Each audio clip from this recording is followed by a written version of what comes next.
गांव में हसन नाम का एक गरीब मगर मेहनती लकड़हारा रहता था। हसन हर सुबह जल्दी उठता, जंगल जाता, लकड़ियां काटता और शाम तक बाजार में बेचकर अपना पेट पालता। कमाई बहुत थोड़ी होती थी मगर हसन का दिल बड़ा था। वो हमेशा अल्लाह का शुक्र अदा करता, चाहे जेब में एक सिक्का हो या खाली हो। एक दिन वो जंगल में लकड़ियां काट रहा था कि अचानक उसकी नजर जमीन में दबी एक चमकती हुई रोशनी पर पड़ी। उसने मिट्टी हटाई तो वहाँ से एक छोटा सा पत्थर निकला जो सूरज की किरणों में दमक रहा था। हसन ने हैरत से उसे देखा मगर उसे मालूम नहीं था कि ये कोई आम पत्थर नहीं बल्कि एक नायाब हीरा है। सादा दिल हसन ने वो पत्थर अपनी जेब में रख लिया और हस्बे मामूल लकड़ियाँ उठाकर बाजार चला गया।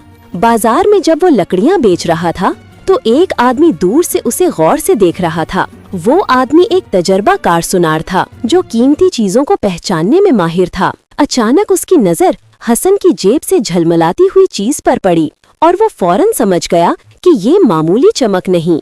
वो हसन के पास आया और नरमी से बोला, भाई क्या मैं वो पत्थर देख सकता हूँ जो तुम्हारी जेब में चमक रहा है? हसन ने अपनी सादगी में फौरन पत्थर निकालकर उसकी हथेली पर रख दिया।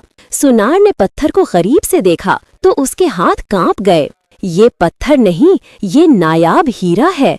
इसकी कीमत बहुत ज्यादा है। हसन हैरान रह गया। उसके लिए तो ये बस एक चमकता हुआ टुकड़ा था। सुनार ने हसन को पेशकश की, अगर तुम चाहो तो ये मुझे बेच दो, मैं तुम्हें इसके बदले अच्छी खासी रकम दे सकता हूँ। हसन ने अल्लाह का नाम लेकर हीरा उसे दे दिया। सुनार ने उसे रकम दी और हसन ने खुशी से कबूल कर ली। मगर दिल में कभी लालच न आया, कभी ये न सोचा कि अब मैं बड़े घर में रहूंगा, नई चीजें खरीदूंगा या ऐश करूंगा। गांव वापस जाकर हसन ने वो पैसे गरीबों में बांट दिए। किसी को खाना दिया, किसी का इलाज करवाया, किसी के घर का खर्च पूरा किया। सब उसके लिए दुआएं करने लगे और हसन फिर से जंगल जाने लगा, पुरानी कुल्हाड़ी के साथ, अपनी मेहनत और शुक्रगुजारी पर कायम रहते हुए।